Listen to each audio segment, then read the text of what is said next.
Profe, ¿yo le puedo hacer una consulta? Sí, sí.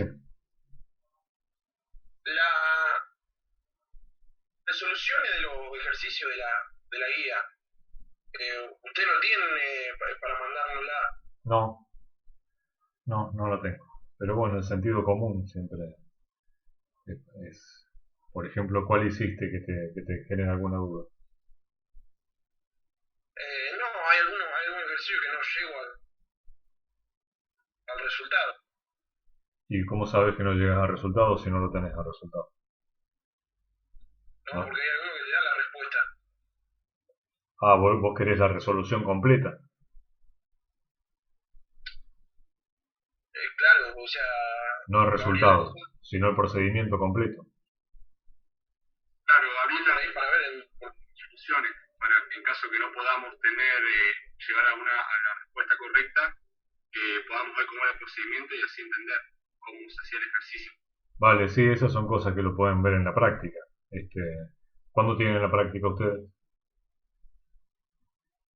El El jueves y jueves, viernes, ¿no? sí, con usted, porque claro, pero como la estamos viendo por eso.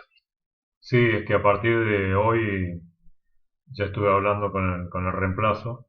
Va a venir una chica que se llama este, Jimena y van a tener con Jimena a partir del jueves. Yo voy a estar también para presentarla, pero esas preguntas ya se las van haciendo a Jimena para que se ponga en tema. ¿Sí? De todas formas vamos a hacer algún, algún problema si está relacionado con lo que vamos a ver hoy. Bien, vamos a empezar.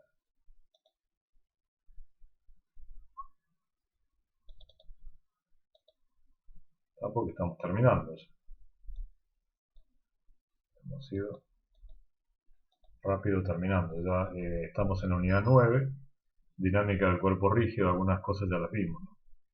Esto de torque ya lo vimos, díganme hasta dónde vimos. Esto lo vimos, la segunda ley de Newton para el movimiento circular, sumatoria de torques, momento, este momento de acá, ¿cómo se llamaba? El momento I.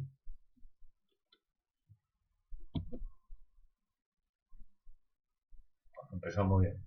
Momento de inercia por la aceleración angular. Eh, Bien, esto me lo salté, me parece que me lo salté. ¿Me lo salté? ¿Esto lo vi? No, no lo vimos, me parece. Bueno, es así, se los cuento así. Esto se llama teoría de la rototraslación. La rototraslación, como su nombre lo indica, roto es rotar, girar, y traslación, moverse en una línea recta. Entonces la rototraslación es el movimiento combinado de aquello que gira y se mueve en una línea recta. O el ejemplo más típico es la rueda. La rueda que siempre gira en el mismo lugar patinando es movimiento de rotación puro.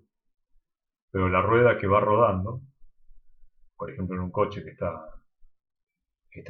trasladándose de un punto A a un punto B, la rueda hace una rototraslación. El coche hace una traslación, pero la rueda hace una rototraslación, porque gira y se mueve en línea recta. Ahí tienen un ejemplo típico, el ejemplo típico es el de la clava.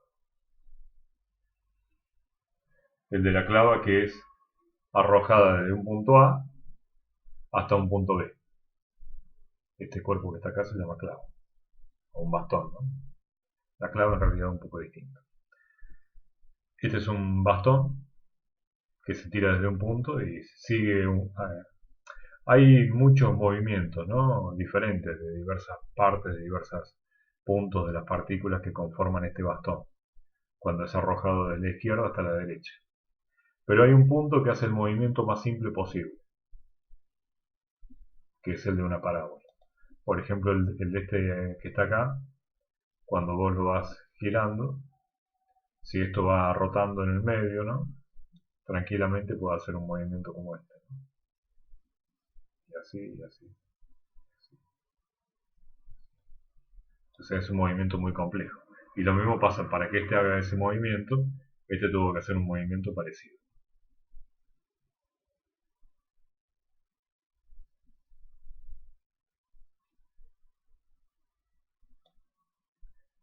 Los dos hicieron un movimiento muy complejo.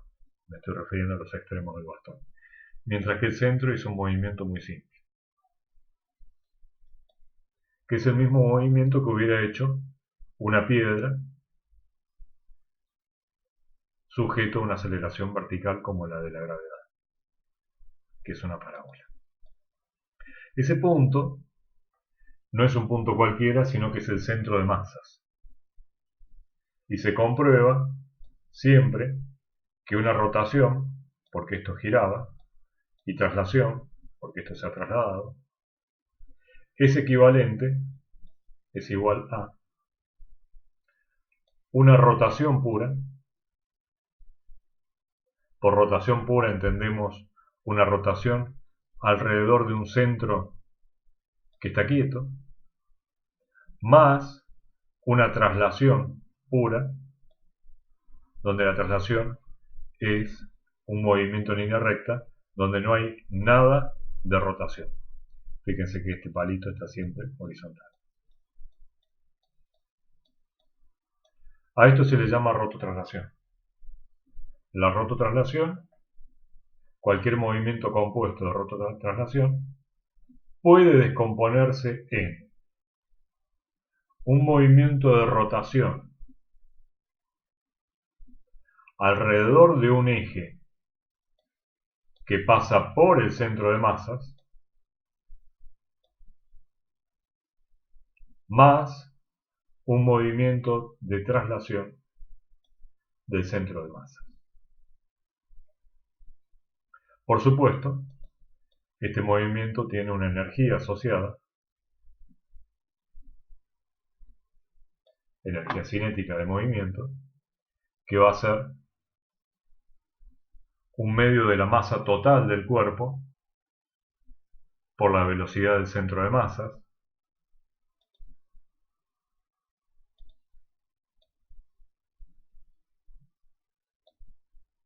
para el movimiento de traslación, energía cinética pura de traslación, más energía cinética pura de rotación.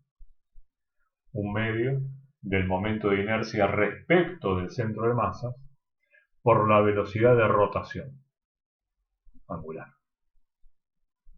al cuadrado.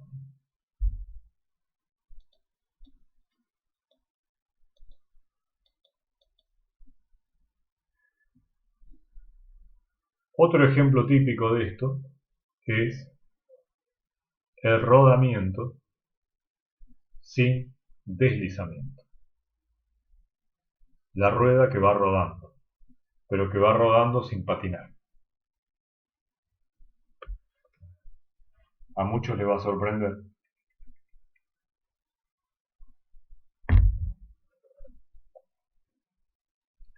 que la velocidad de la rueda, por ejemplo de un coche que se mueve a 100 km por hora, la rueda, hay un punto de la rueda que tiene una velocidad que siempre vale cero. Y ese punto es en el punto de contacto. Por más que el coche se mueva, la velocidad que se mueva. En el punto de contacto, rueda,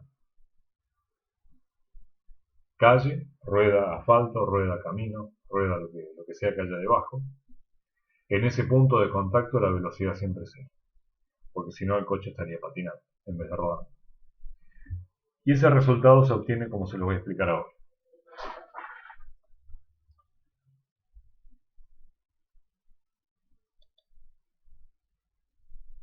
Es un movimiento de rototraslación, por lo tanto equivale a una rotación pura más una traslación pura. La traslación pura es esta, donde la rueda, cada punto de la rueda, fíjense que hay una rueda y abajo hay un camino, hay una superficie de apoyo. Cada punto de la rueda tiene una velocidad idéntica a las otras. velocidad del centro de masa, velocidad del centro de masa, velocidad del centro de masa, todos son iguales. Punto 1, punto 2, punto 3, punto 4 y el centro de masa. Todos valen lo mismo. Más esa traslación pura, más una rotación pura. De rotación alrededor del eje. Velocidad del centro de masa. Como es rotación pura, los vectores van haciendo así.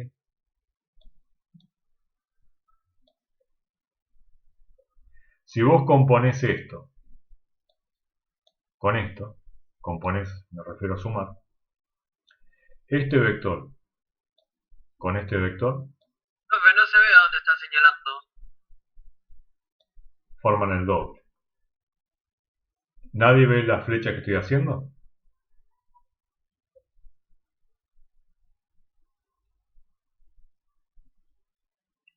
No, profe, no sé. No se ve. Esto es curioso porque a veces se ve y a veces no se ve. Se ve en el video, pero ustedes no lo ven.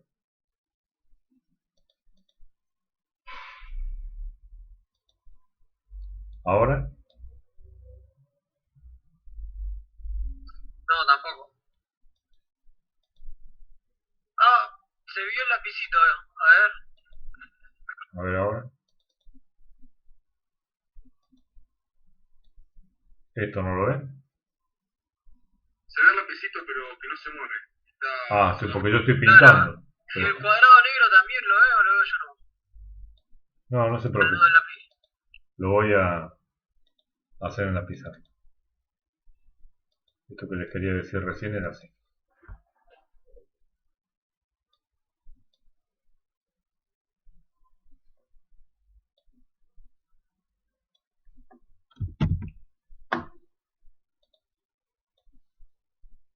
Una rototraslación sería así. El coche que va con sus ruedas haciendo contacto.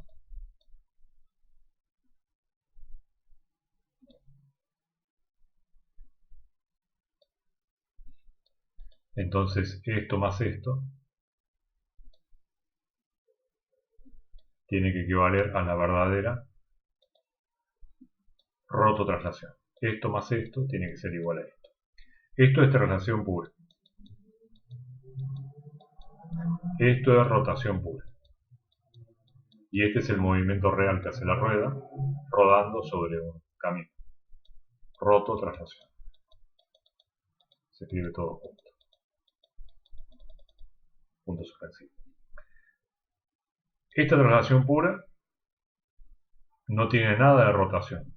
Todos los puntos van a la misma velocidad. No importa cuál.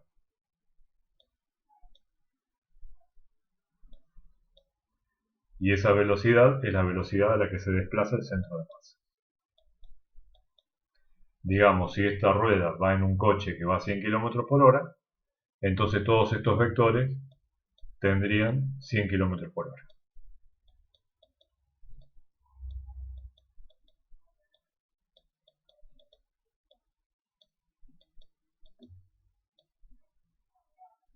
Y esto es la velocidad de rotación, que tangencialmente también es de 100 km por hora. Y por supuesto, si el coche avanza hacia la derecha, la rueda tiene que rodar en sentido horario. Por eso pongo los vectores apuntando como lo estoy apuntando. Y esta rotación es pura.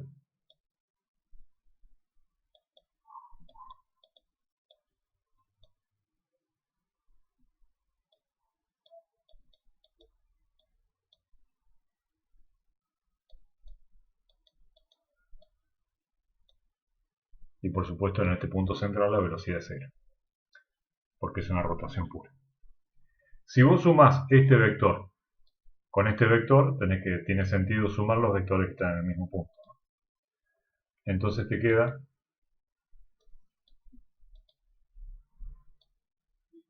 el doble. Primer resultado sorprendente. La parte de arriba de la rueda no va a 100 km por hora, va a 200 km por hora.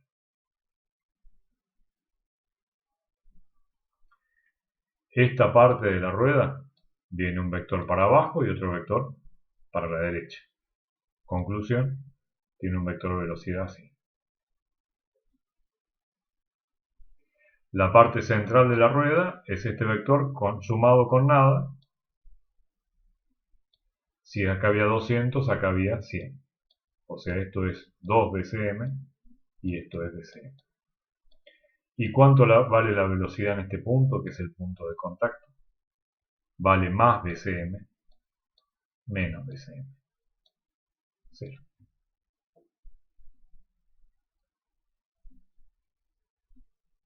La rueda, cuando hace contacto con el camino que tiene debajo, lo hace a velocidad 0.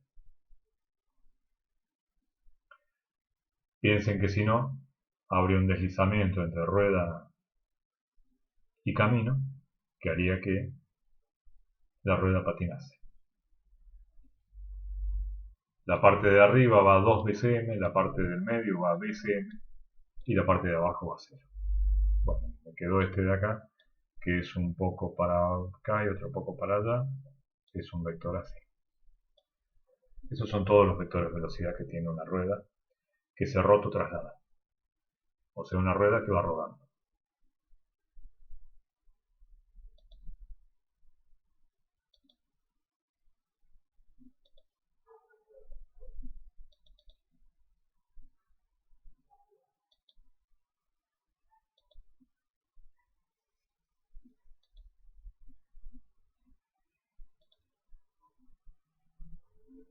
Vamos a ver ahora una simulación.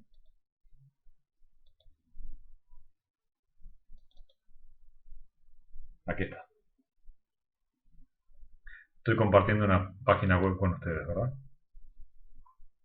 Sí. Este es el movimiento que hace una rueda que se rototraslada. O sea, la rueda de cualquier cosa, ¿no? Que va rodando. La del coche, la bicicleta, una patineta, un patín, lo que quiera. Fíjense que es un movimiento muy complejo, pero que se puede representar, simplificar, como dos cosas que se suman. Esas dos cosas que se suman son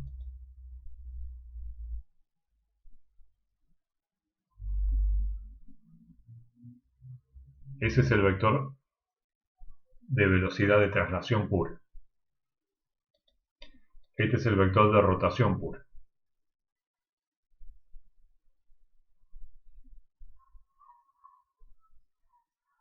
Y esta es la suma de los dos.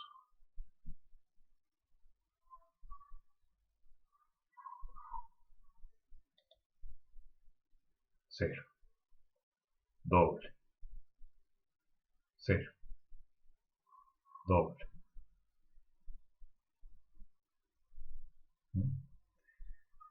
Si la rueda abajo también fuera 100 km por hora, no nos moveríamos nunca. Estaríamos patinando en el mismo lugar.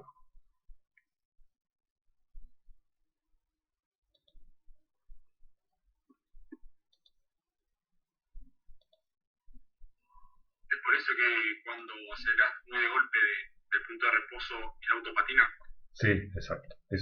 Ahí tiene que ver también con la transferencia de potencia al suelo, con el coeficiente de rozamiento, etc.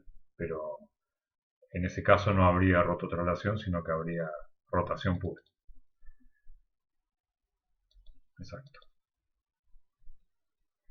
Este es un problema que me parece que hicimos, ¿no?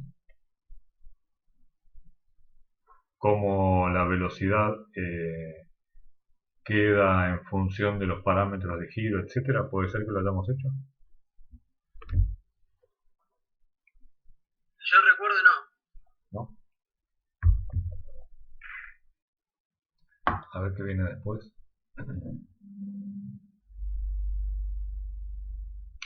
Vale. Bueno, vamos a hacer este primero. Este es un cable que se desenrolla. Y lo que pretende es conocer B en función de los demás datos. La velocidad con la que va a caer acá al suelo, ¿no? tienen la masa, el radio, el omega, es un problema conceptual. Y acá estamos recordando cuánto es el momento de inercia de un cilindro sólido, que sería la Roldana, que vale 1/2 de m por r al cuadrado. Bien.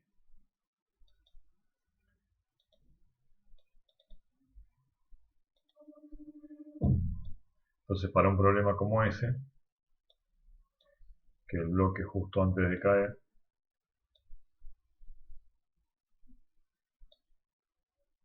tiene masa m y va girando a velocidad angular omega y tiene radio r.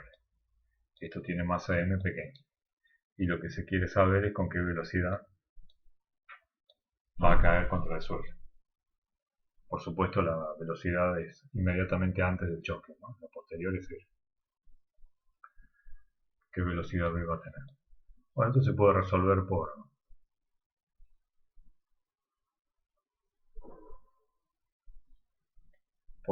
el teorema de conservación de la energía, ¿no?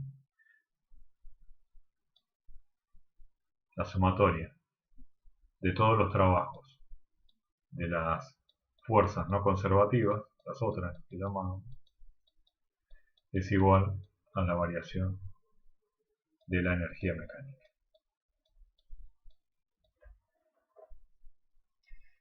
Fuerza no conservativa, acá no tenemos ninguna, por lo tanto su trabajo va a ser cero, por lo tanto la energía mecánica se conserva. La energía mecánica inicial de esto va a ser, vamos a suponer que esto es cero, que esto partía de una cierta altura h, entonces la energía mecánica inicial va a ser igual a la energía mecánica final. La inicial va a ser m por g por h, considerando que el cero de energía potencial gravitacional lo tengo acá abajo. Y ya no tengo ninguna otra energía. Y la final va a ser la energía cinética de esto, ¿no? Que es 1/2 de m por v al cuadrado más la energía cinética de esto rotando, que vale 1/2 de i, el i lo tenían ahí, valía 1/2 de m grande por r cuadrado, por la velocidad angular de rotación al cuadrado. Esta velocidad angular de rotación está vinculado a este v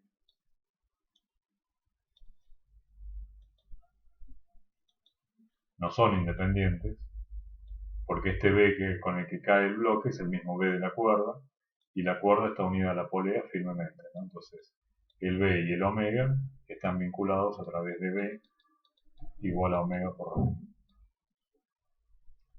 Entonces me queda la ecuación m por g por h,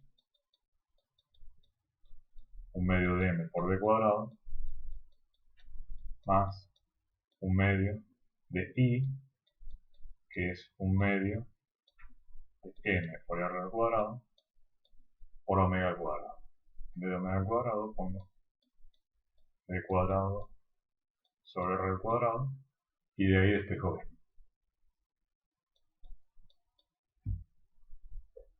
Ya lo hacen ustedes. ¿Preguntas hasta ahí? No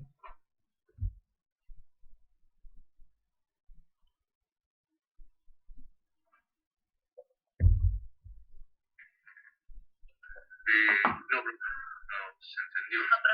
Vale. Bien. Vamos a dejar esto.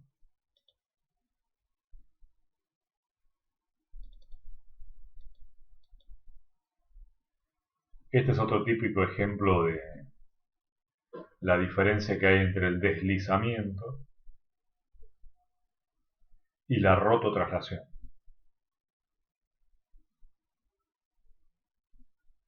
Supongamos que tenemos dos objetos iguales. El bloque azul y el cilindro naranja. El bloque azul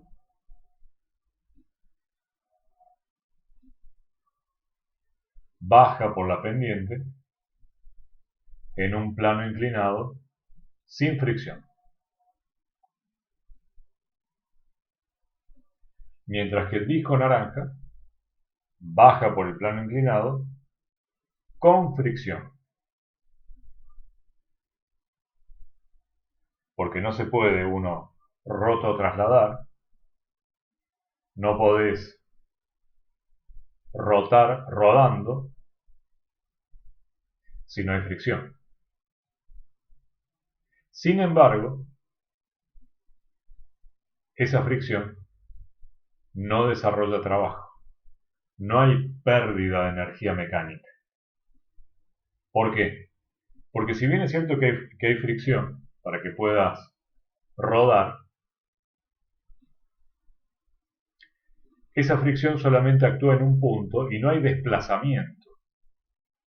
No hay fuerza por distancia. Por ese motivo es que en una rototraslación perfecta no hay ninguna pérdida de energía mecánica. Vamos a ver un poquito más en detalle este punto. Cuando yo explicaba esto que está acá, por ejemplo,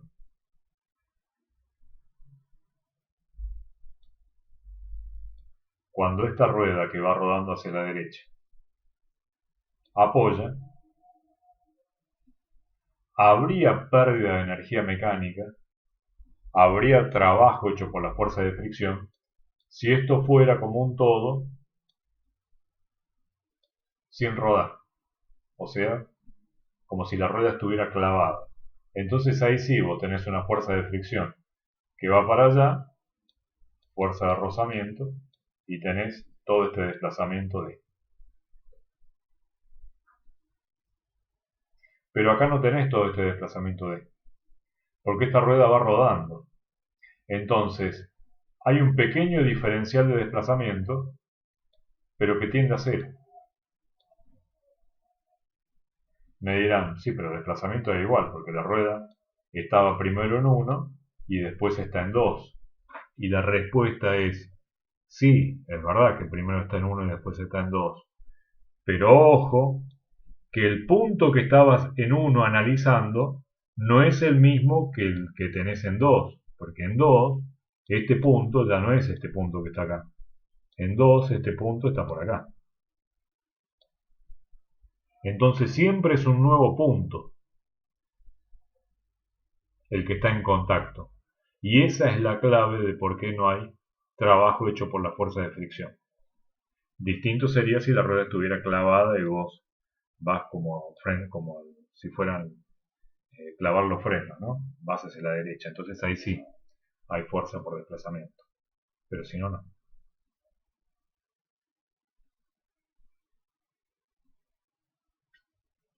Entonces la justificación de que no hay trabajo es que siempre es un nuevo punto el que está en contacto. Tal cual.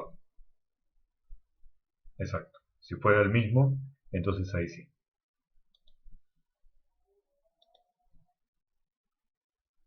Volver. Estaba por acá. Entonces ahí,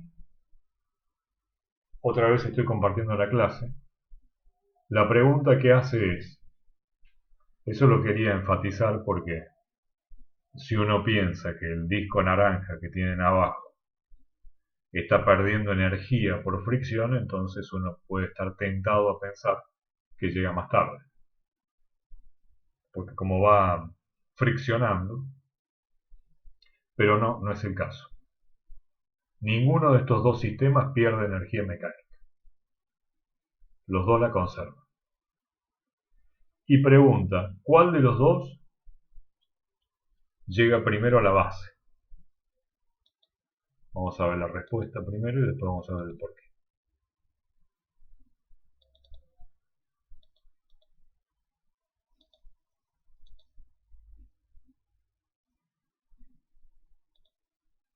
Aquí está.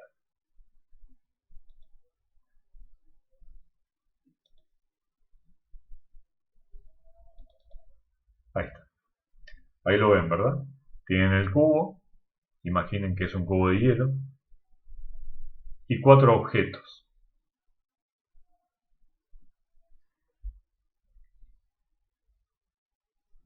El cilindro sólido, con su momento de inercia 1 medio de m por r cuadrado. El cilindro hueco, con su momento de inercia m por r cuadrado. Fíjense que la masa y el tamaño es siempre el mismo, ¿no? La esfera sólida, 2/5 de m por r cuadrado. Y la esfera hueca, verde, 2/3.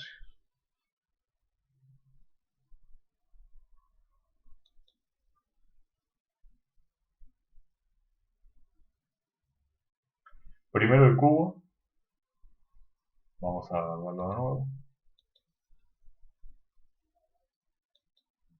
Primero el cubo, luego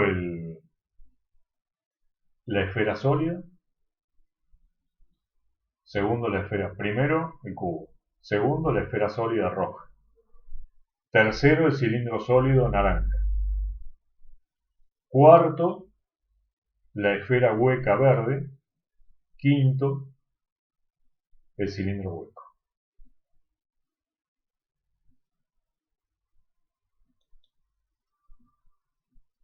No importa la cantidad de veces que lo haga, siempre va a ser el mismo resultado. ¿Cuál es la explicación? Como les dije, se conserva la energía mecánica.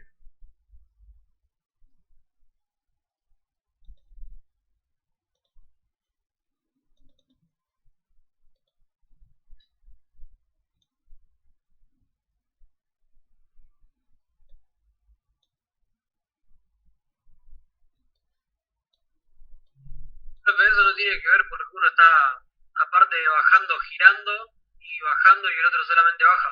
Sí, exacto. Es tal cual. Está relacionado justo con eso. Intenté hacer un cubo. Más o menos me quedó. El cubo.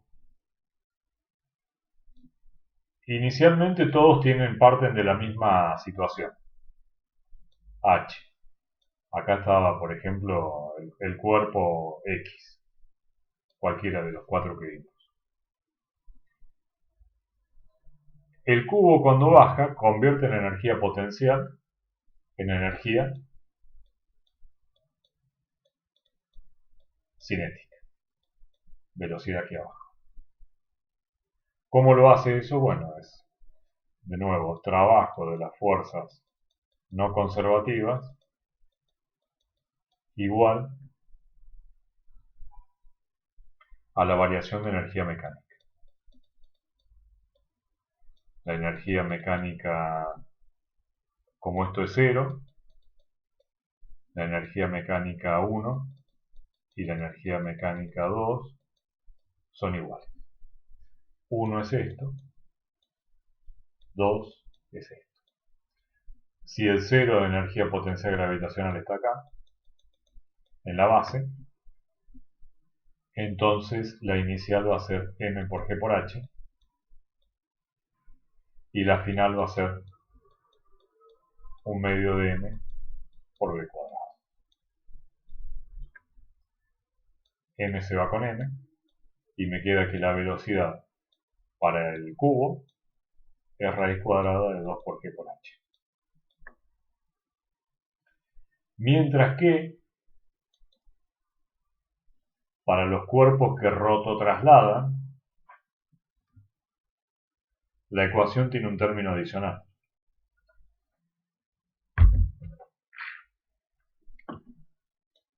Toda esta energía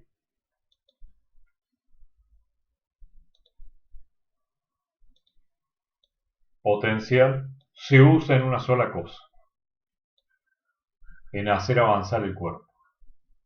Mientras que en estos cuerpos que están rototrasladándose, vos tenés que esta misma energía se comparte en dos cosas, que son energía mecánica inicial, 1, igual a la energía mecánica final. 2. La 1 de cualquiera de estos cuerpos también va a ser el mismo H. Me quedó muy mala la perspectiva. Si esto es así, el H sería así. El mismo H. Va a ser para, estoy haciendo este, ¿no? M por G por H. Fíjense que empiezan igual las dos ecuaciones. Pero esa energía mecánica ahora se usa en dos cosas. Hay una energía cinética de avanzar, que vale 1/2 de m por v cuadrado, donde velocidad es la velocidad del centro de masa, la velocidad con la que esto va avanzando, velocidad del centro de masa, más otro término adicional que es la velocidad, la energía cinética de rotación, que vale 1/2 de I. Fíjense que todos esos I que vimos recién pueden escribirse como una constante por la masa del cuerpo por el radio al cuadrado. Por ejemplo, para el cilindro sólido esta constante sería 1/2.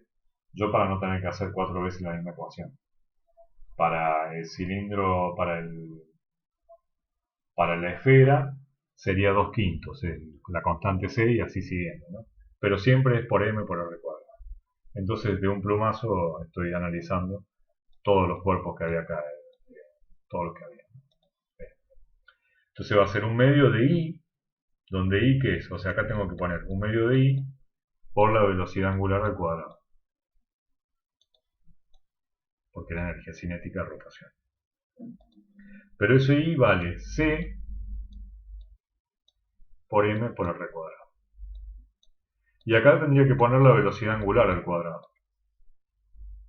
Pero la velocidad angular ya sabemos que está vinculada con la velocidad del centro de masa, a raíz de que es la velocidad del centro de masa al cuadrado sobre el radio cuadrado. Masa con masa se va. Radio al cuadrado con radio al cuadrado también se va. Y me queda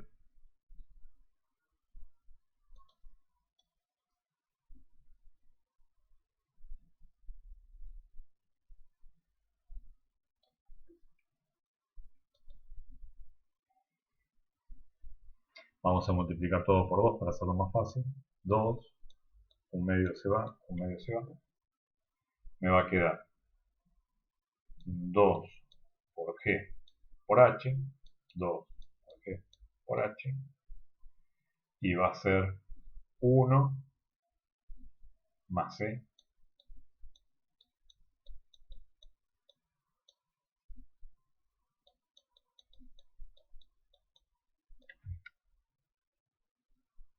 raíz cuadrada igual a la velocidad del centro de masa.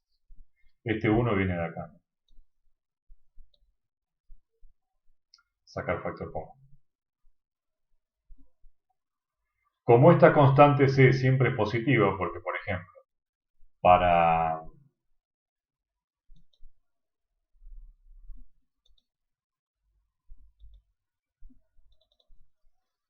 el cilindro sólido C vale 1/2.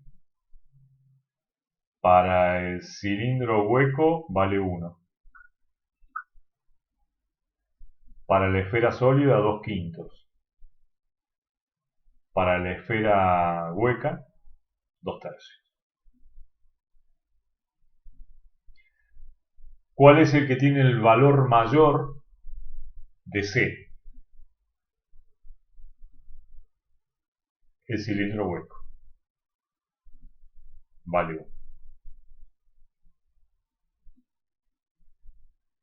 ¿Y quién es el que llega al final de todos? El cilindro hueco. ¿Quién es el que tiene el valor menor de C?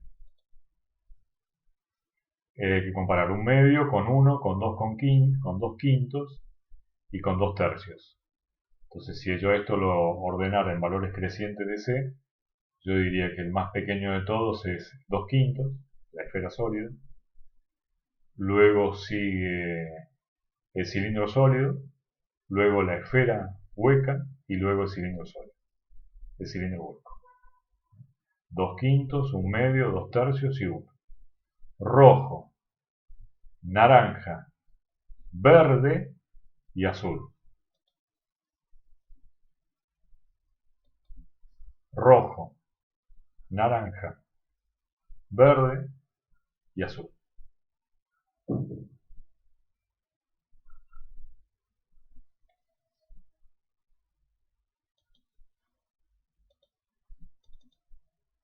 Fíjense que todo eso está puesto aquí. A medida que el C sube de valor, la velocidad baja. ¿Cuál es la explicación física?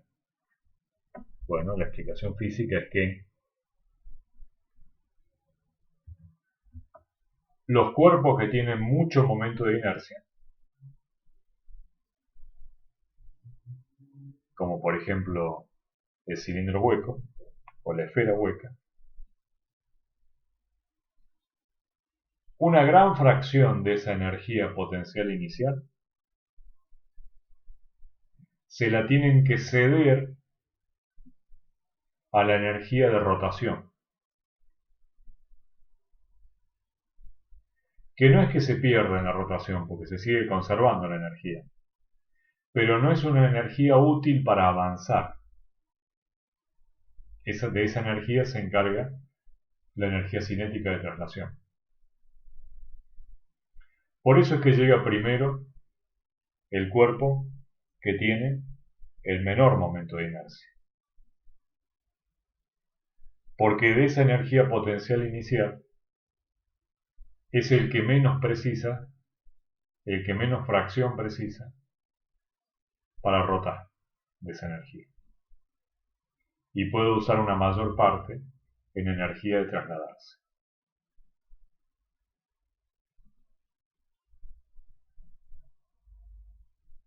Profe, ¿en la ecuación de dónde sale el 2? En la segunda línea. Este 2 que está acá. No, el ratón, pero... sí, Porque acá había un medio que estaba dividiendo y otro medio que estaba dividiendo, entonces lo pasé para allá multiplicando.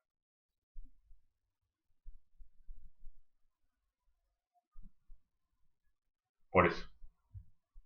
Se te trabó, profe. Que un medio que estaba dividiendo en los dos lados lo pasé para el otro lado multiplicando.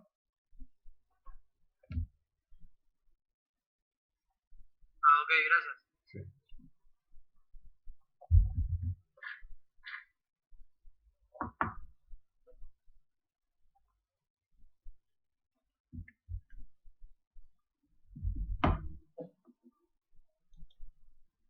Ese también es un ejercicio de la práctica, así que ya lo tienen resuelto.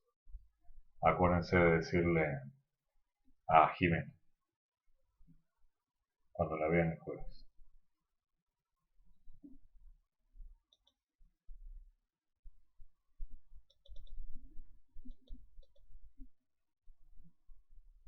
Bien, entonces de este cuerpo que está aquí, el primero que va a llegar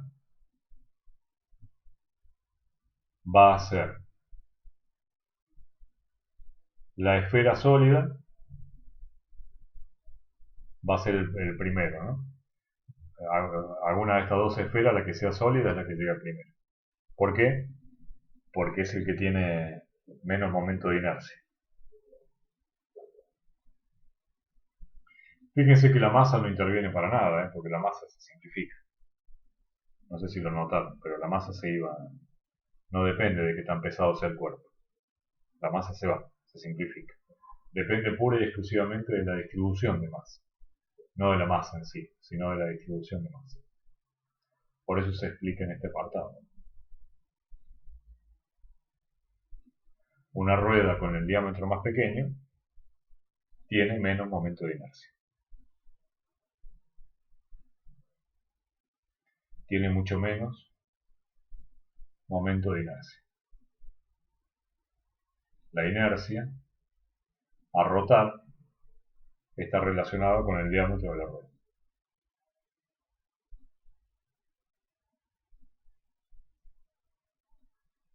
Del mismo modo que un cuerpo tiene una inercia a trasladarse en función de su masa.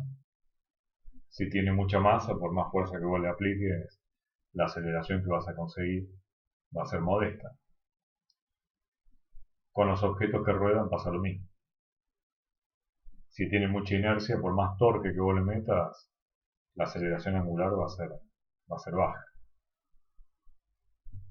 Un ejemplo de esto lo tienen los Monster Truck, ¿no? Que a mi hijo le gusta mucho verlos. Esos camiones que tienen una rueda gigante, ¿no? Tienen unos motores que son incluso mucho más potentes que cualquier camioneta preparada que puedan ver por ahí. Y sin embargo, cuando aceleran, no son una gran cosa. ¿Por qué? Bueno, porque el momento de inercia que tiene una rueda como esa es infernal. Hay mucha masa, mucho peso distribuido lejos del centro de rotación.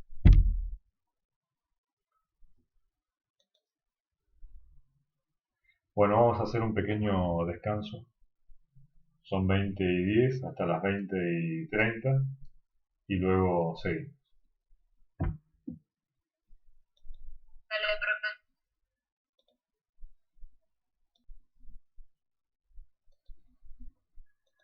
Bueno, vamos a continuar.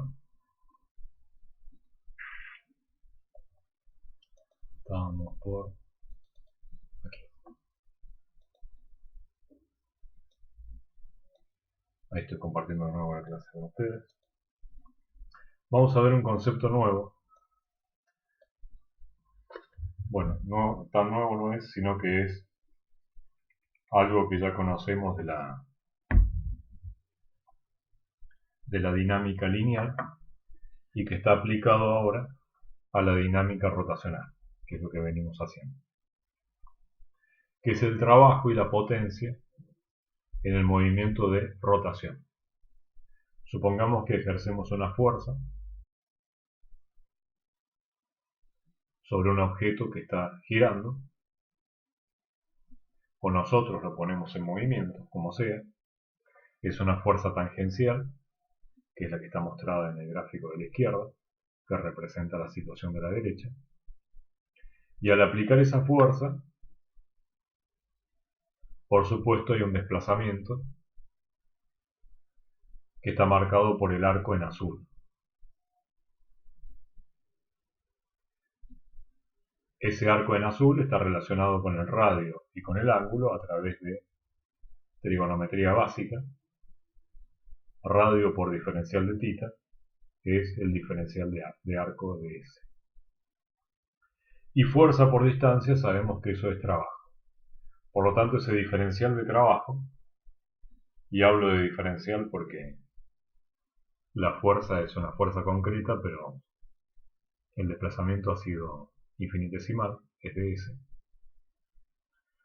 Entonces por eso me queda diferencial de trabajo igual a F por R por el diferencial de θ.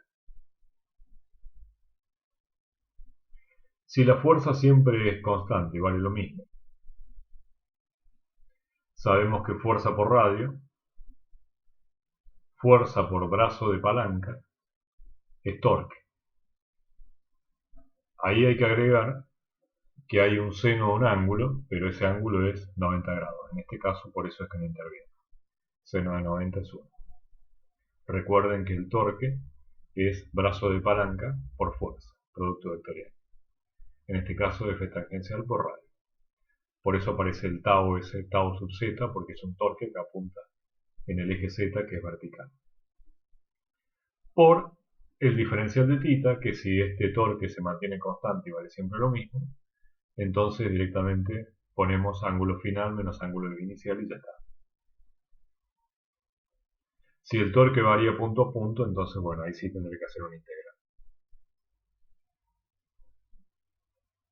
¿En qué se mide el trabajo? Bueno, en newtons de fuerza, por metros de radio, por el diferencial de θ, que son radianes, que ya sabemos que es una unidad que pasa desapercibida. Ese newton por metro ya sabemos que es joule. Entonces cuando al torque se lo multiplica por el ángulo, el resultado es el trabajo. El torque empleado en una rotación determinada, por una cantidad angular delta θ, es el trabajo en Joule. Si yo ese trabajo lo divido por la cantidad de tiempo, obtengo la potencia. El torque por el ángulo dividido el tiempo, sabemos que es la velocidad angular, entonces me queda que la potencia es torque por velocidad angular, que es el análogo rotacional de esa ecuación que vimos para la dinámica de traslación, que decía que la potencia es fuerza por velocidad. Aquí el papel de la fuerza lo juega el torque, y el papel de la velocidad de traslación en metros por segundo, aquí lo juega ese papel, la velocidad angular en radianes por segundo. ¿En qué se mide la potencia? Bueno, en unidades de torque, que son el newton metro por radian sobre segundo. Eso es joule sobre segundo, y eso sabemos que es watt.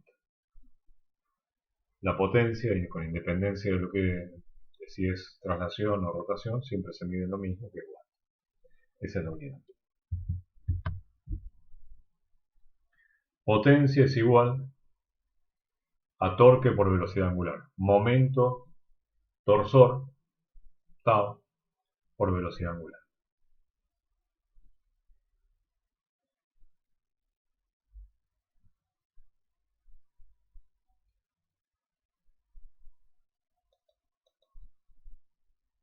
Acá tenemos un ejemplo. ¿Cuál es el torque del motor de un coche si a 5.000 revoluciones por minuto la potencia declarada por el fabricante es de 120 caballos? Bueno, 120 caballos lo paso a watts, lo divido por la velocidad angular en radianes por segundo, que es lo que hace el sistema ahí, y me da el torque en newton por metro. Ese es el torque típico máximo que tiene un motor típico de un coche segmento B o C. 168 newton metro.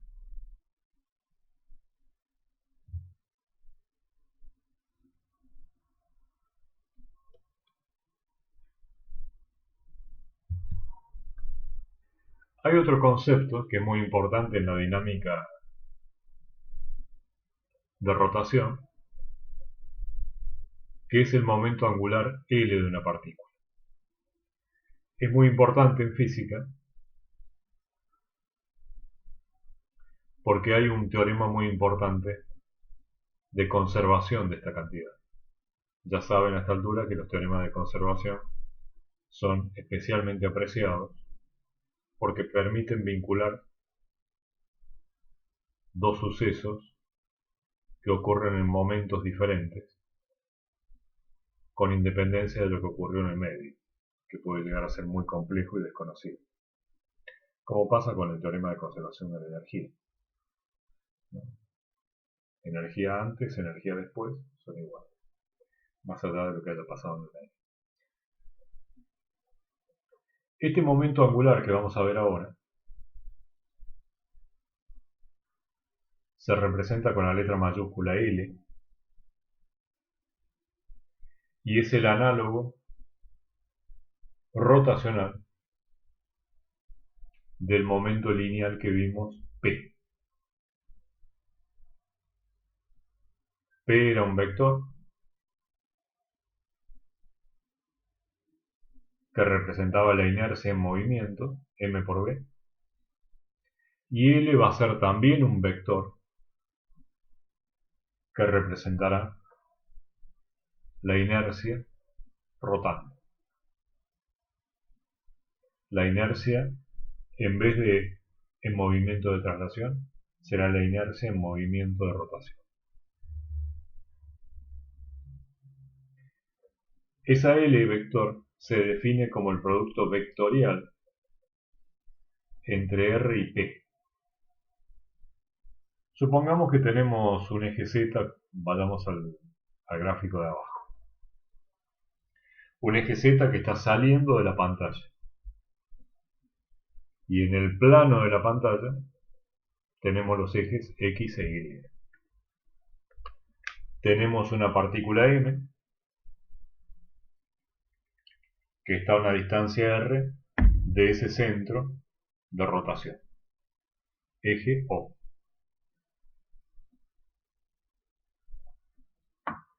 En ese momento esa partícula tiene asociado, porque tiene una cierta velocidad tangencial, y como tiene masa, si tiene masa y tiene velocidad, tiene momento lineal P. ¿Cuánto vale? M por B, que es el vector que ven en verde. Hay dos componentes del vector P que nos interesan. Hay una componente que va como R, que será P por el coseno de phi. Esa P por el coseno de phi no nos va a importar, no va a ser relevante. Y hay otra componente de P, que es la que sí está marcada en el gráfico, como otro vector más tenue en verde, que es P por el seno de phi. Ese P por el seno de phi tiene la particularidad de que es ortogonal a R. Forma 90 grados con el radio R. Ese es el P que nos interesa. Y ese es el P que hace momento angular. Hace un momento angular L que vale R por P. Y si ustedes aplican la regla de la mano derecha para el producto vectorial, verán que L es un vector que sale de la pantalla. Por eso tienen abajo, en el centro, en el eje de rotación, un L que sale de la pantalla apuntando como el eje Z. ¿Qué unidades tiene?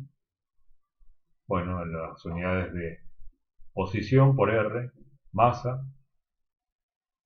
por M y velocidad por V. Kilogramo por metro cuadrado. El metro cuadrado viene de R por V sobre segundo. Ese es el momento angular. Algo tiene momento angular cuando una componente de P, cuando hay una componente de P que proyecta una fracción de su valor ortogonal al radio. Si no hay ninguna de esa proyección, entonces no va a haber momento angular.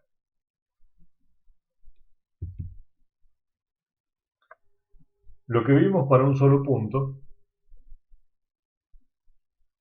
también es válido para todos los puntos, porque ese punto que vimos en particular no tiene nada de singular. Veamos, por ejemplo, el cuerpo rígido que tienen a la izquierda. Un cuerpo rígido no es más que una colección de diversos puntos MI ubicados en posiciones radiales I. Cada uno de esos puntos tendrá una velocidad VI, que ya sabemos que va a ser RI por omega. Ese cuerpo rígido está girando con velocidad angular omega respecto de ese centro, respecto de un eje que pasa por el punto O. ¿Cuánto va a valer el momento angular? Bueno, vamos a la ecuación. Va a valer R por M por B. R por M por B, donde B es R por omega, que es lo que tienen entre paréntesis. O sea que ¿cuánto vale el momento angular de ese puntito que vimos ahí? MI por RI, reordeno los términos, al cuadrado, por omega. Fíjense que ya no aparece ningún seno de nada. ¿Por qué? Porque esto, como es una velocidad tangencial, ya de por sí es perpendicular a R. Entonces aparece un seno de 90 que ya sabemos que da 1. Pero ese mi por ri al cuadrado ya lo conocemos y es el momento de inercia de ese puntito en particular. El momento angular total de todo el cuerpo no va a ser otra cosa que la sumatoria de los momentos angulares individuales de cada uno de esos puntitos, que es la cuenta que tienen ahí a la derecha. Si yo sumo todos los mi por ri, los omega no tienen subíndice i porque todos los puntos de un sólido, como es rígido, todos van a la misma velocidad angular. Entonces toda esa sumatoria de mi por ri al cuadrado, entre paréntesis, no es otra cosa que el momento de inercia. El momento angular es el momento de inercia por la velocidad angular. L es igual a I por omega. Fíjense que es una ecuación vectorial.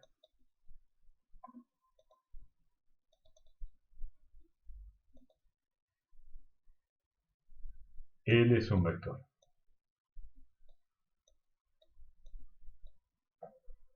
Y es igual, bueno, igual no, pero representa lo mismo, que en la dinámica translacional tratábamos como P. Si tengo un cuerpo por aquí que va con velocidad v, decimos que tiene un vector P y ese vector P vale m por v. Si tengo un cuerpo que está rotando respecto de este eje O, decimos que tiene un momento angular L, que vale el análogo de m, el escalar I, por el análogo de b, el vector omega.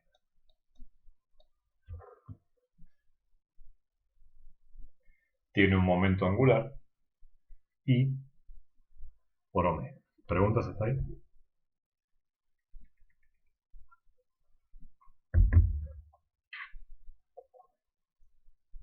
Bien.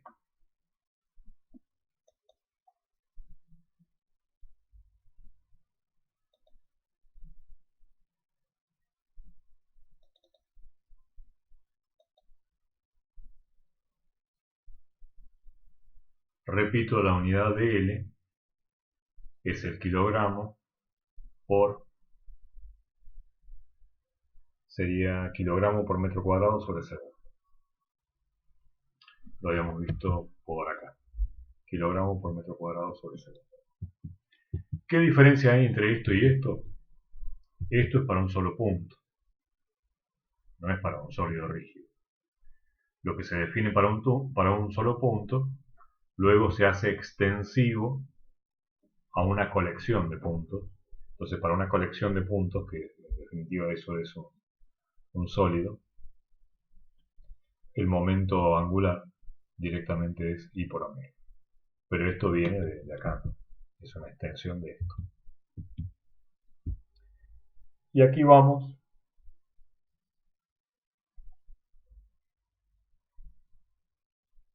a la conservación del momento angular.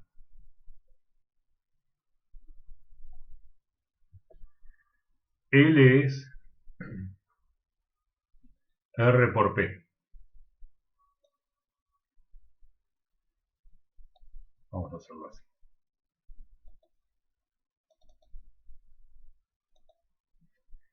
L es igual a R por P. Vamos a ver qué pasa cuando esto varía en el tiempo. Derivada de L respecto a T va a ser igual a la derivada del primero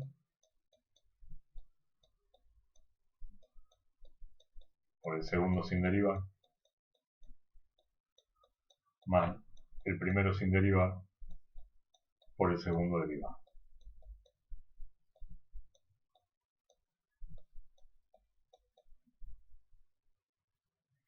Pero la derivada de r respecto a t es el vector velocidad. Y p no es otra cosa que m por el vector velocidad. Quiere decir que el producto vectorial de b por m por b, ¿cuánto va a dar? 0. Porque el producto vectorial de dos vectores colineales es 0. Porque aparece un seno de algo y ese seno es 0. Porque el ángulo es 0. Entonces lo único que subsiste en esta cuenta es esto.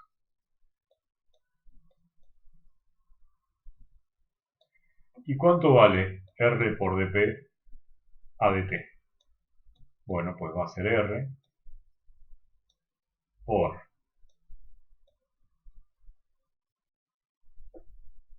m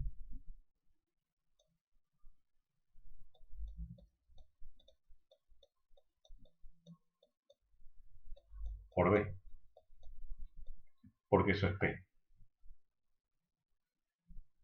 Pero m lo puedo sacar un poquito para aquí porque la masa no varía en el tiempo.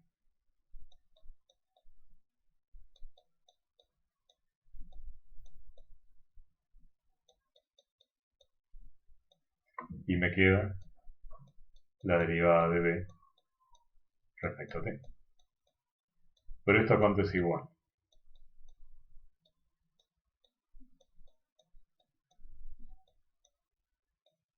A la aceleración. Y la masa por aceleración, que era la fuerza.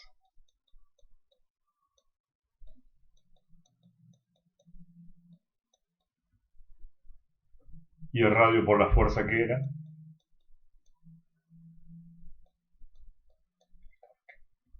el torque. ¿De dónde empezamos a dónde terminamos? A esto se le llama el principio de conservación del momento angular. Y se escribe así. La derivada del momento angular respecto al tiempo es igual a la sumatoria de los torques. Y por supuesto son torques externos, porque los internos suman 0.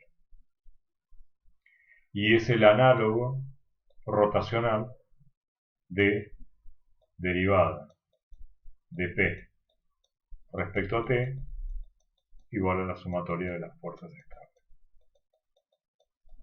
Esto es para traslación y esto es para rotación. Hay una analogía completa entre lo uno y lo otro.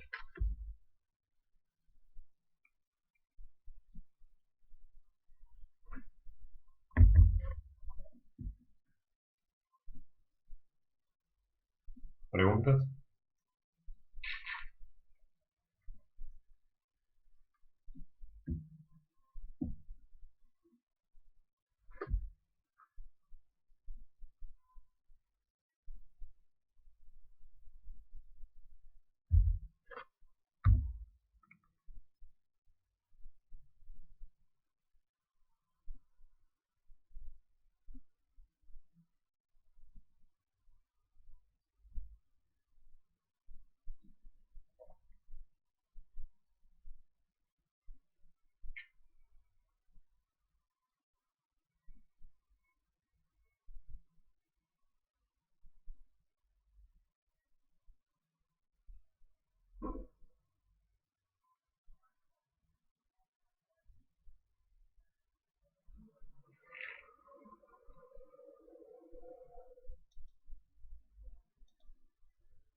Esto es lo mismo que tienen aquí.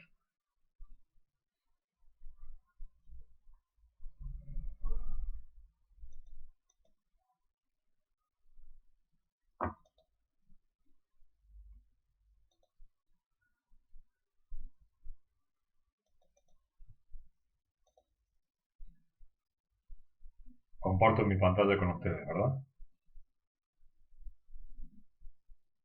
Sí, Sí, profe. profe.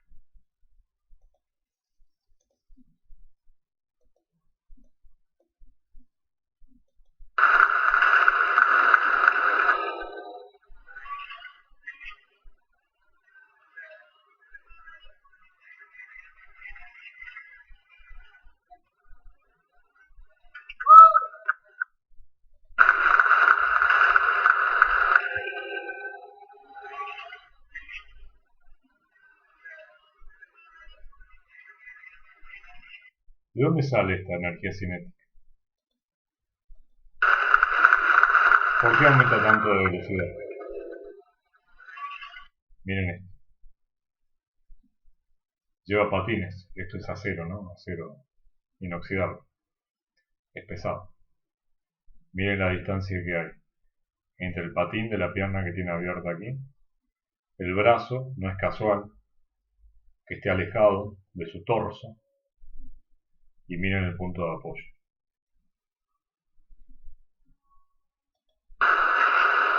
Fíjense. Está lejos el patín, lejos el brazo. No hay otra cosa que pueda poner más lejos, ¿no? Porque un cuerpo tiene dos piernas, dos brazos. No es casual esta distancia de separación entre el eje de rotación que pasa por su pie de apoyo y esta distancia a la que está puesto este patín de la pierna que tiene abierta hacia mi derecha. Aquí claramente el momento de inercia es muy alto, porque hay mucha masa separada del eje de rotación, m por r cuadrado.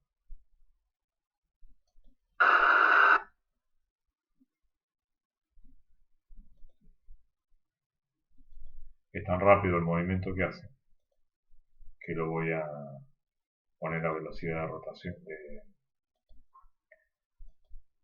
más pequeña.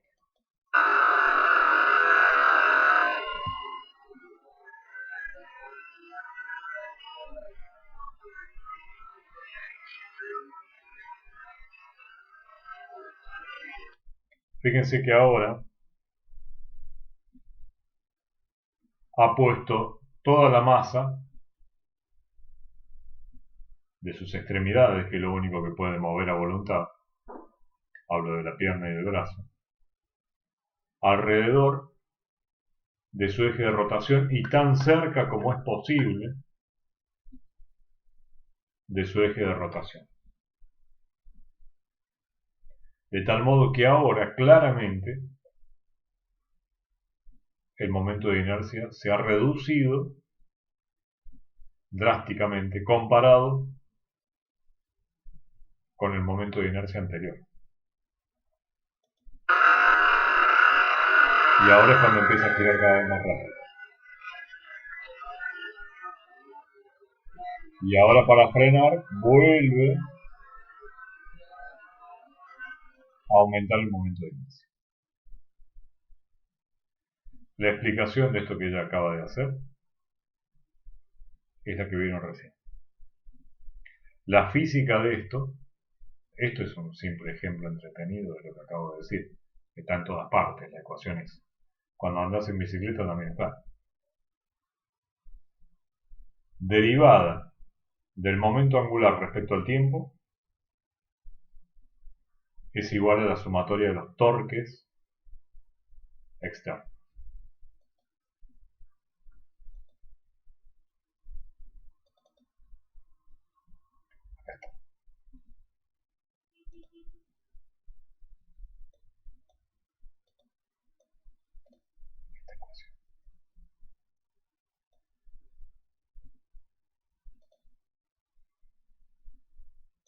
Cuando ella empieza a girar, acá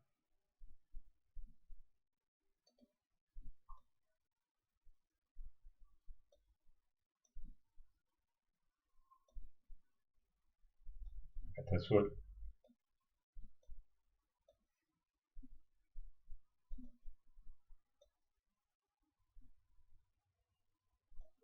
acá está cuando está con la pierna levantada. Y así es como termina.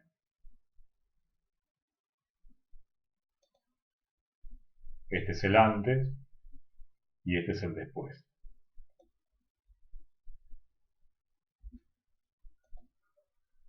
Antes, después.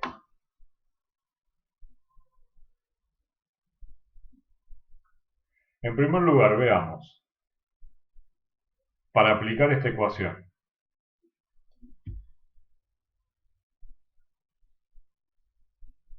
la sumatoria de torques, ¿cuánto dará? Bueno, acá evidentemente hay una fuerza, que es el peso, pero el peso pasa por el punto de apoyo. Cada vez que una fuerza pasa por el punto de apoyo, ¿qué torque va a ser? Cero, porque la distancia es cero. Exacto. Y además tenés un seno de 180 grados que te da cero también. Porque R y F van al revés. Sea como fuere, te da cero por todos lados. Conclusión, en este proceso, el momento angular se conserva, porque su derivada temporal te da cero. Entonces esta ecuación lo que te está diciendo al decirte que esto es igual a cero, es que el momento angular L1 y el momento angular L2 son iguales. No, esta ecuación no te dice que el momento angular es cero, te dice que su derivada, o sea que su rapidez de cambio, que su cambio, es cero, que no es lo mismo. ¿Y cuánto vale L1? Bueno, pues L1 es el momento de inercia I1 por la velocidad angular omega 1. ¿Y cuánto vale L2? El momento de inercia I2 por la velocidad angular omega 2. Este momento de inercia con la patita así para la derecha, un poco por poner la pierna así, y otro poco porque el patín pesa bastante, es de acero y está a mucha distancia, y aparte porque los brazos también iban por acá, hace que este momento de inercia I1 sea grande. Mientras que cuando está con el torso así bien reunido respecto del eje de rotación, que sería la situación 2, el momento de inercia es pequeño. Por eso lo escribo así, ¿no? Como es I1 por omega 1, si este I1 es grande y este I2 es pequeño, cuando yo los multiplique por el omega, la igualdad se tiene que respetar. Entonces la única forma que hay es que si el I1 es grande, el omega 1 tiene que ser pequeño. Y si el I2 es grande, el omega 2, perdón, si el I2 es pequeño, el omega 2 tiene que ser grande. Por eso acá rota a poca velocidad angular y acá a mucha velocidad angular. Porque ese aumento en la velocidad angular ha surgido a expensas de una disminución del momento de inercia.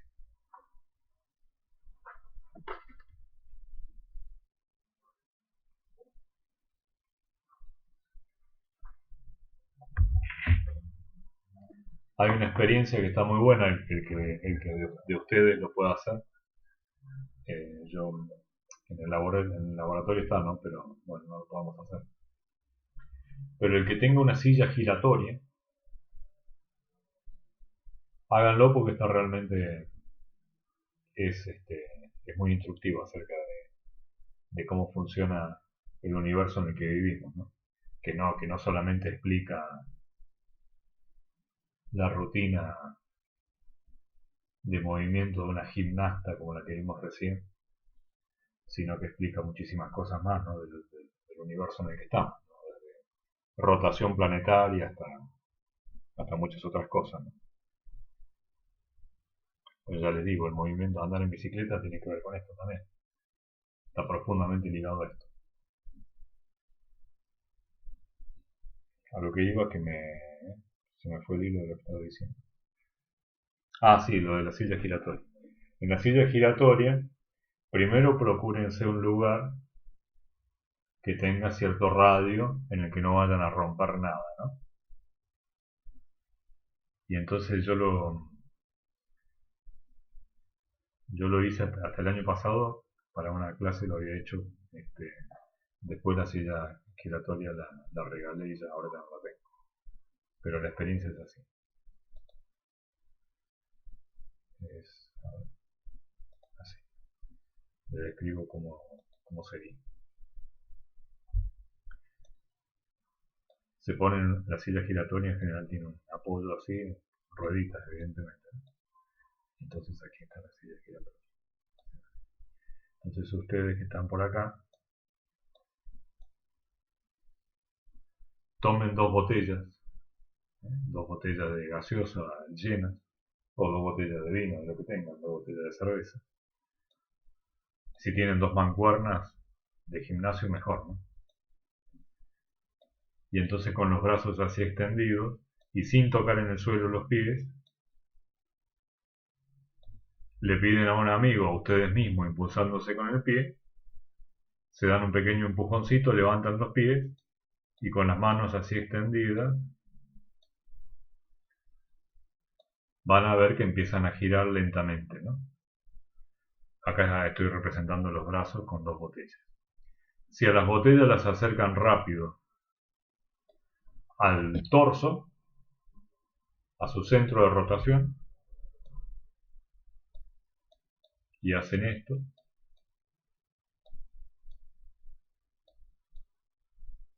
van a ver que acá, si giraban con esta velocidad modesta omega, cuando hagan esto enseguida empiezan a girar con una velocidad mucho mayor, omega mucho más grande.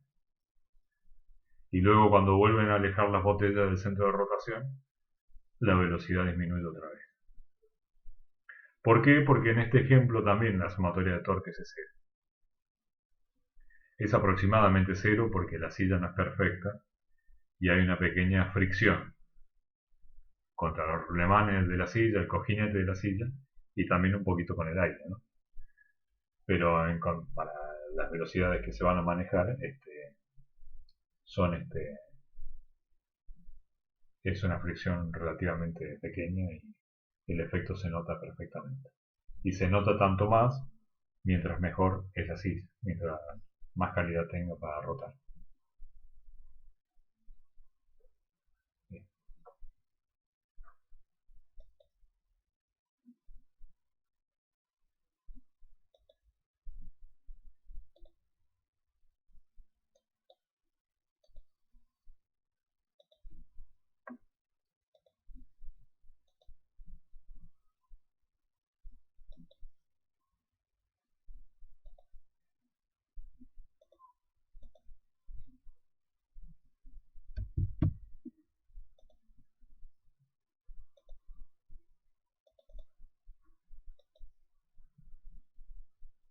Estoy compartiendo el video de nuevo, ¿no?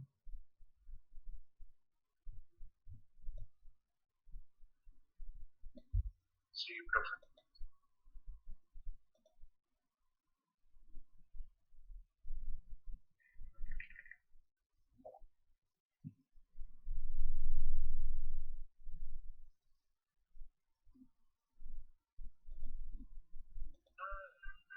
So tell me why should it be true?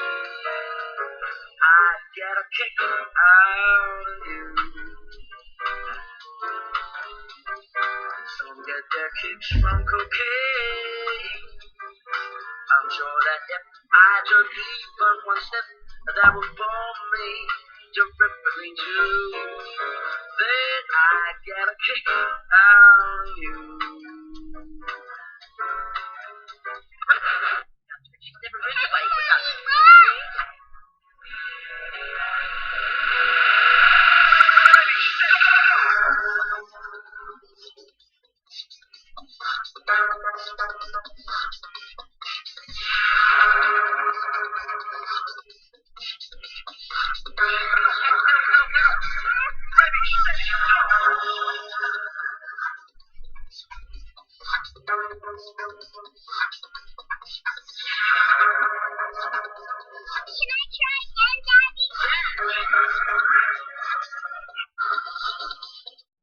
Acá esta rueda de adelante, ustedes la ven un poquito rara, porque es una técnica para aprender a andar en bicicleta. Esta rueda delantera no es la original de la bicicleta, sino que es una rueda que tiene un motor y una batería y va girando, entre comillas, sin ningún tipo de contacto con la rueda principal. No es una rueda motriz. Es una rueda que simplemente gira dentro de la otra rueda, con mucha masa, de tal modo de proveer al sistema de un gran vector de momento angular que sale según el eje de la rueda.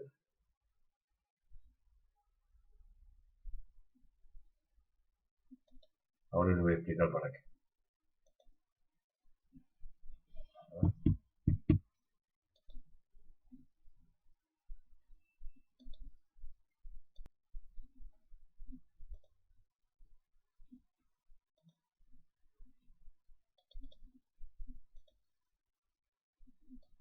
Gyro bike, and it's sort of a gyro wheel for a bike. And what it is it basically eliminates the need to have training wheels on your bike because of this device here. And it's got rechargeable batteries, so you just hook it up in there. And what we're going to do is we're going to put this on my daughter's bike, and we're going to test it out. She's sort of a little wobbly right now without training wheels, but this thing is actually going to help stabilize it. So just to show you how it works, you push the button, there's a beep, and you can see up close that the Ahí está it's girando. starting to revolve, starting to make some noise. You can see on this side, psychedelic looking. Alright, and so what I'm going to show you now is actually once it goes to full speed, it'll actually almost stand on its own. So it has 3 settings, and I'm putting it on the most stable setting. And so we're going to put it down now and take a look. Alright, so here it goes. And what I'm going to do is just sort of slowly roll it along here. It's almost at full speed. Here we go. And you can see it is balancing by itself. Se pone, uno diría, el que no sabe de física, ¿no?, que se puso más dura la rueda, en el sentido de que es más difícil de voltear. Wobbling a little bit. ¿Por qué es más difícil de voltear cuando está girando la rueda que cuando está quieta? Porque la derivada del momento angular respecto al tiempo es igual a la sumatoria de los torques externos. That's just because it's going so slow. Alright, so what we're going to do is we're going to attach this onto a bike, and we're going to test it out in a little bit. Alright, so we're going to take off this front wheel off of this bike, and then put the gyro wheel onto it, and you have to be sure that you align it to the... Bien.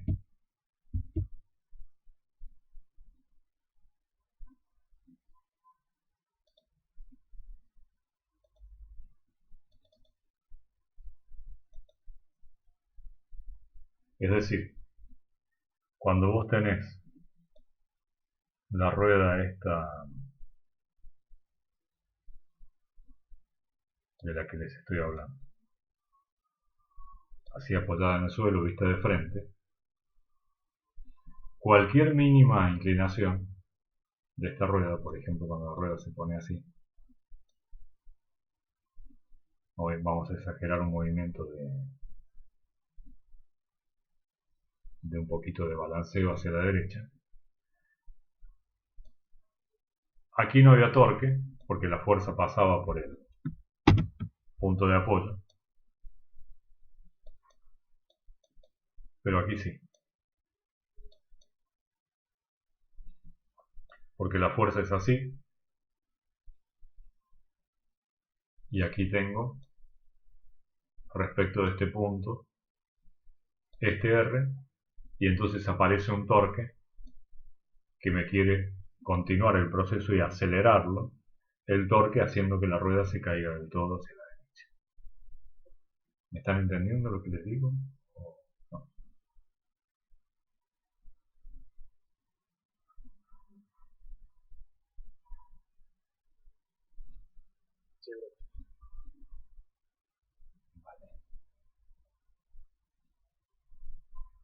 Bien. Cuando esto está girando y tiene un momento angular,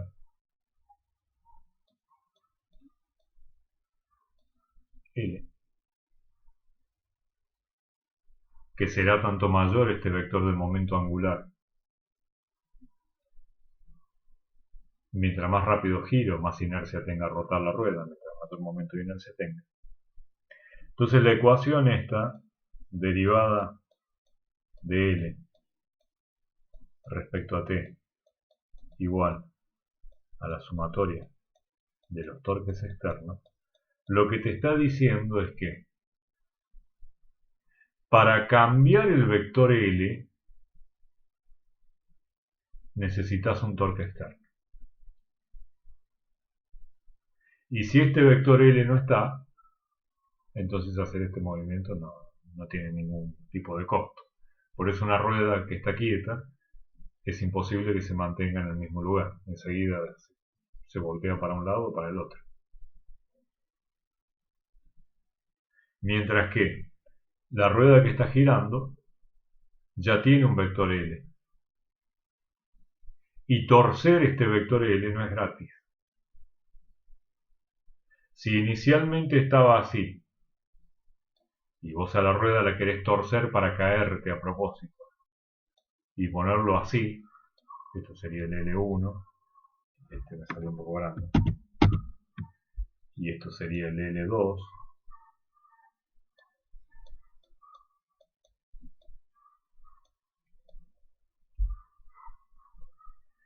entonces esto queda así. L2 menos L1 sobre delta T igual a la sumatoria de los torques externos.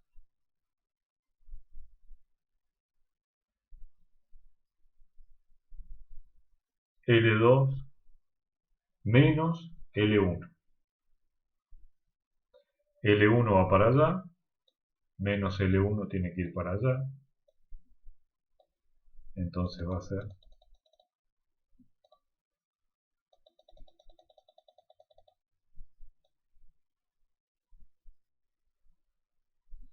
L2 menos L1. El torque del que estamos hablando, para lograr cambiar ese momento angular, tiene que terminar apuntando en esa dirección, en la dirección de cambio del momento angular. Y tendrá que ser tanto mayor ese torque, mientras mayores sean esos momentos L.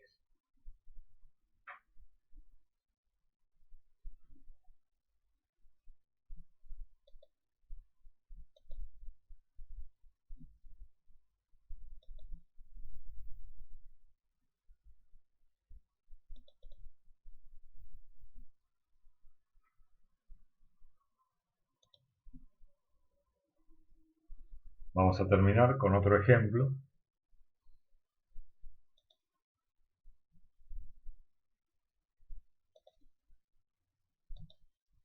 So this is the gyro. Bueno, esto era lo mismo, era muy parecido.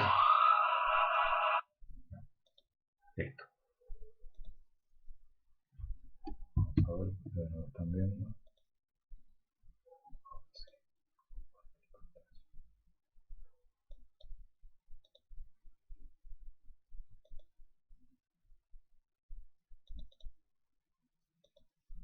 A esto se le llama precesión giroscópica. Vamos a volver esto a la velocidad normal.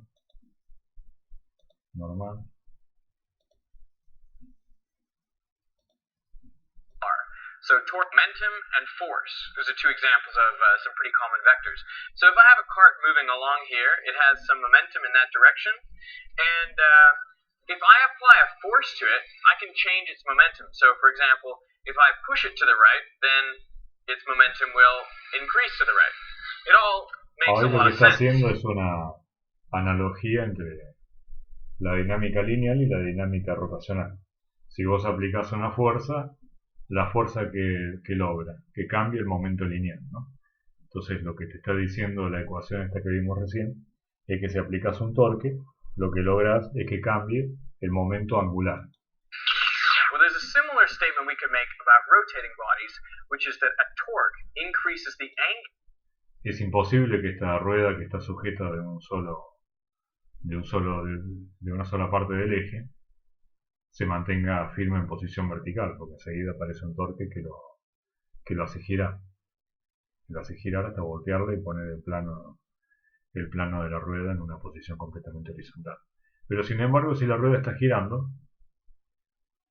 van a ver que el torque, si bien es cierto que va a seguir estando, ese torque ahora se va a usar en cambiar la dirección del momento angular. Angular momentum of an object in the direction of that torque.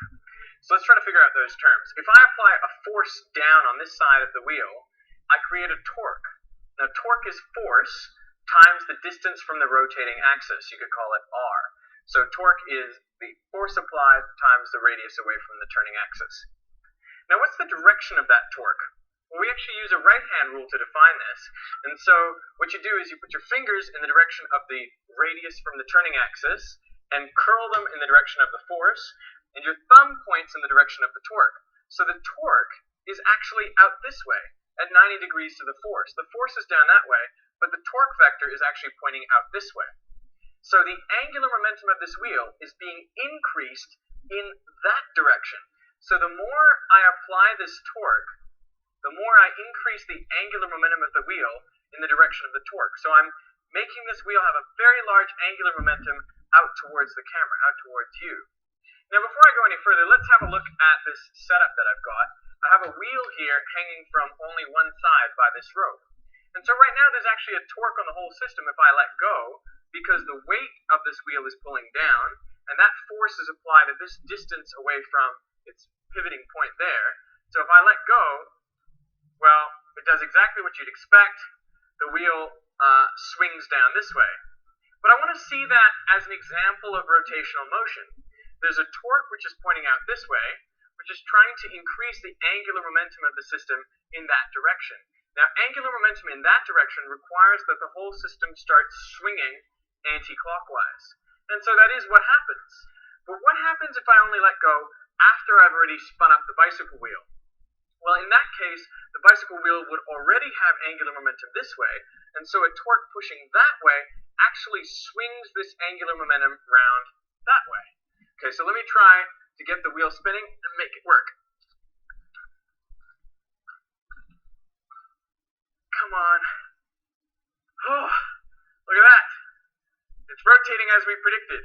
See, the angular momentum vector is pointing out this way, but torque is pushing it this way. So angular momentum, torque, and torque is pushing that angular momentum vector around. Except ¿Ven cómo rota para el otro lado? Se los voy a mostrar ahora. Acá se ve mejor todavía. And then we'll put it in here. ¿Preguntas hasta ahí?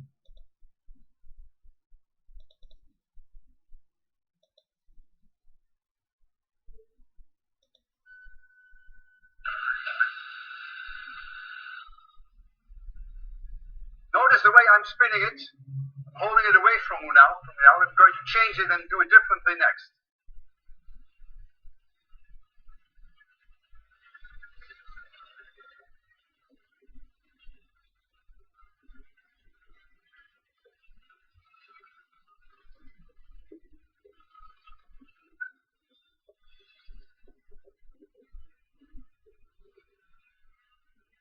There it goes. About 10 seconds. Fíjense para el lado que rota. And it rotates seen from below clockwise. Now it's going this way, and I'm going to redo the experiment, changing the direction of rotation, and then it will go the other way around. Now the angular momentum, rotating like this, is pointing here. Spin angular momentum is pointing. ¿Ven? Entonces,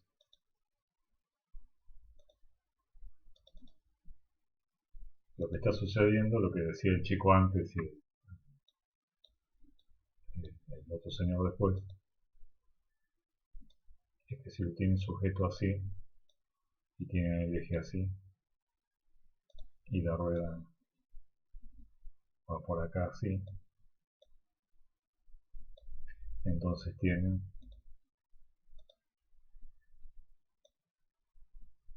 el peso de la rueda va para acá,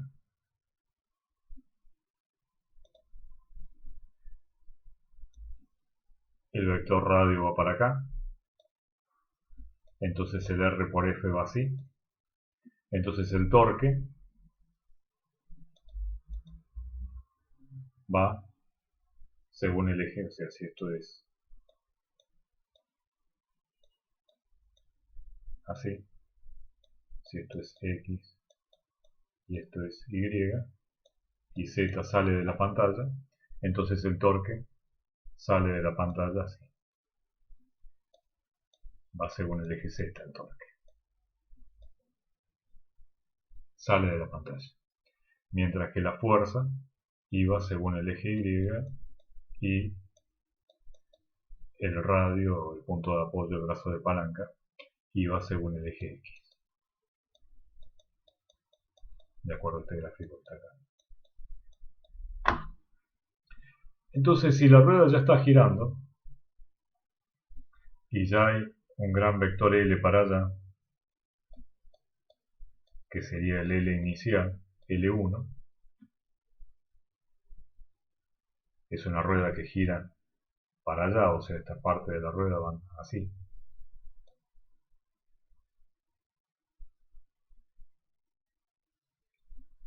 La ecuación lo que me dice es derivada de L respecto a T igual a la sumatoria de los torques externos. Acá evidentemente hay un torque, que es este torque que les acabo de mencionar acá.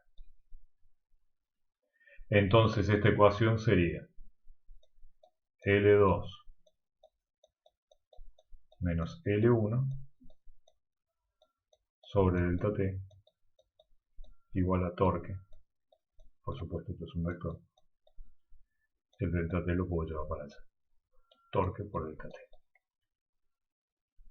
O sea, que el momento angular 2 va a ser igual al momento angular 1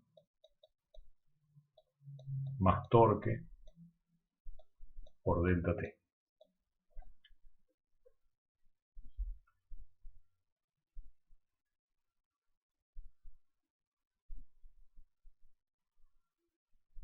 Es decir, que el momento angular 2, el final, es el momento angular 1, que ya lo tengo porque ya sé para dónde iba a girar la rueda, más otro vector que es torque por delta T. Que torque por delta T, fíjense que L1 va según el eje X. Torque es otro vector que no va según el mismo eje X, sino que va según el eje Z. Por lo tanto, el L2 ¿para dónde va a ir? Bueno, un poquito para afuera y otro poquito para adentro. Por eso es que la rueda precesa de esa forma. Este es L2 y esto es lo que le terminó sumando torque por delta T.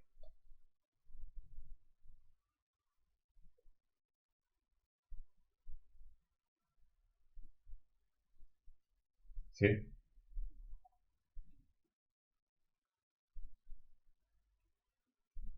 ¿Alguna pregunta? En un ejercicio delta T, ¿qué sería? ¿El tiempo? La variación temporal, sí.